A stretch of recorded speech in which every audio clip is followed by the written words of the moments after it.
Chers militants, adhérents, sympathisants et amis, tout d'abord, je vous souhaite mes meilleurs vœux pour le nouvel an amazigh de 1968.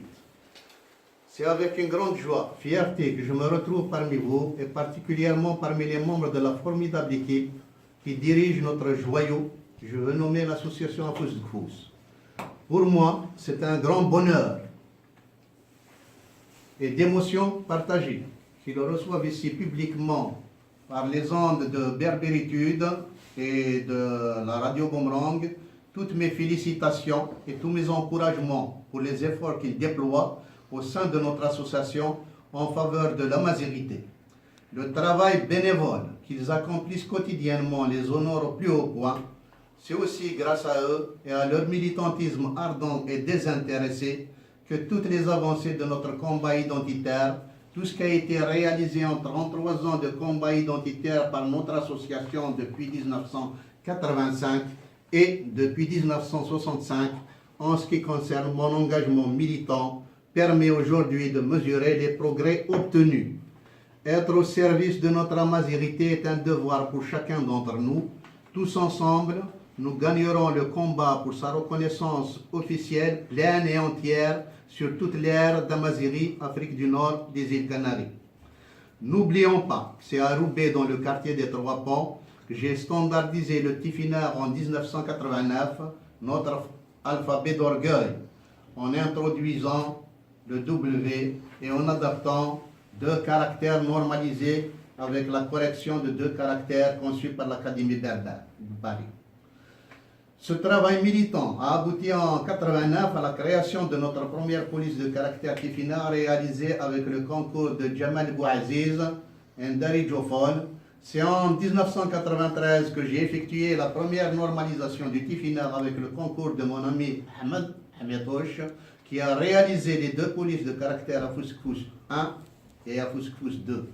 C'est ce standard normalisé qui a été repris par l'IRCAM avec quelques adaptations et qui est devenu officiel au Maroc et dans les régions amazigh-ophones de Libye. C'est grâce à l'engagement et au sacrifice de tous les militants que chaque année notre combat identitaire avance et gagne en reconnaissance un peu partout dans nos pays d'origine. Hommage à tous les martyrs de la cause amazigh et à tous les militants des nations d'Amazirie, Afrique du Nord, îles Canaries. Lors de son dernier conseil des ministres de l'année 2017, le chef de l'État algérien a enjoint au gouvernement de ne ménager aucun effort pour la généralisation de l'enseignement et de l'usage de l'amazigh conformément à la lettre et à l'esprit de la Constitution. Le président de la République a également chargé le gouvernement d'accélérer la préparation du projet de loi organique portant création d'une académie algérienne de la langue amazigh, indique un communiqué rendu public à l'issue du Conseil des ministres. Dans le même esprit, en présentant ses meilleurs vœux au peuple algérien, à la veille de l'année 2018, le président a annoncé cette décision de consacrer le nouvel an amazigh, journée chômée et payée, dès le 12 janvier prochain. Le gouvernement étant chargé de prendre les dispositions appropriées à cet effet. Donc c'est un grand pas, puisque maintenant on ne va pas apprendre que l'histoire de l'Algérie commence avec l'invasion des arabo-musulmans des Quraysh de l'Arabie Saoudite, mais elle commence bien avec l'avènement de Sheshnak, qui est devenu pharaon et qui a fondé la 22e dynastie égyptienne. En décidant que l'arabe est seule langue d'État, le pouvoir schizophrène d'Alger a relégué l'amazigh à l'une des plus belles langues du pourtour méditerranéen et de l'Afrique au statut de langue officielle sans l'officialité. Quand bien même ils écrivent que l'amazigh est également langue nationale et officielle. Comment peut-on déclarer que tous les Algériens sont des amazighs et aller à l'encontre d'une reconnaissance officielle de la langue et de l'identité amazigh? Pardon. Toutes les langues officielles dans le monde sont des langues d'État, sauf en Algérie. C'est un détournement du statut de langue officielle pour l'amazigh, c'est une véritable trahison, une forfaiture et une imposture. De plus, n'oublions pas qu'en Algérie, de 2001 à 2003, lors du printemps noir, 129 fils et filles d'Algérie ont été abattus par un pouvoir assassin parce qu'ils manifestaient pacifiquement pour revendiquer un état de droit démocratique, laïque et l'officialité de la langue amazigh.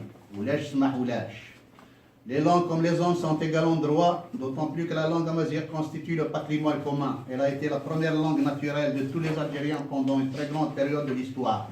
Elle a été à l'origine des premiers balbutiements de l'humanité amazighienne nord-africaine de cette grande région d'Afrique. Langue de résistance par excellence, elle est aujourd'hui la langue maternelle ou naturelle de près de 40 millions de personnes dans les nations amazighes. La reconnaissance de Yennayer, le nouvel an amazigh, journée chômée et payée, est la victoire de tous les militants et de toutes les nations amazighes. Un vibrant hommage à mon compagnon Feu Haroun Mohamed, héros de la nation amazigh. Hommage à mon compagnon de combat identitaire Feu Amar Nguedine, Amar Achaoui, qui a sillonné avec moi, avec les militants de la direction du Nord de l'Académie berbère de Roubaix, en 1974, les rues de Tourcoing pour sensibiliser nos compatriotes des Aurès à la question identitaire. C'est lui qui a symbolisé en 1974 la victoire du roi amazigh Chechnak sur le pharaon Soussen en 950 avant le présent. La reconnaissance officielle à récente du Yennayer, nouvel an amazigh comme fête nationale, est de bon augure. C'est la victoire de tous les militants et de toutes les nations. Notre combat identitaire pacifique doit être maintenant permanent en Algérie, au Maroc, en Libye, en Tunisie, au Niger, au Mali, en Mauritanie, aux îles Canaries. Ceci jusqu'à la reconnaissance officielle de l'amazigh comme langue d'État, la réhabilitation et la reconnaissance officielle de l'identité historique amazigh commune à l'ensemble des Amazighiens. Les pouvoirs des nations amazighes doivent réhabiliter rapidement leur identité historique amazigh en s'inscrivant dans une union amazighienne de principes démocratiques et laïques et en abandonnant l'idéologie mortifère arabo-islamo-baptiste qui gangrène leur société et si elles ne veulent pas tomber dans un désordre identitaire qui les plongera dans un abîme sans fond, le chaos. À tous les militants, je vous souhaite pour ce nouvel an amazigh de garder intacte cette fibre militante qui vous anime pour continuer à défendre les principes d'amazighitude, ceux du respect, de la générosité et de la tolérance qui ont puisé leur source dans l'humanisme, la laïcité, l'égalité des droits, et à contribuer à l'événement d'une union amazighienne réconciliée avec son identité historique amazigh. À vous tous et toutes, je vous présente mes meilleurs vœux de bonnes et heureuses années 2018-1968 pour vous-même, vos familles, vos amis, dans votre vie privée, professionnelle et associative. المندوس قواسا مينوثا فودغاوانس قواسا بجاز يفولكين يتودر النوان يتزمور النوان يتواشوا لي النوان يمدوك النوان ياك فود إجرزن تودرتي فزن نيت مزيخ دواراويس تودرتي إيمان ناسني مزيغن ديال تامور.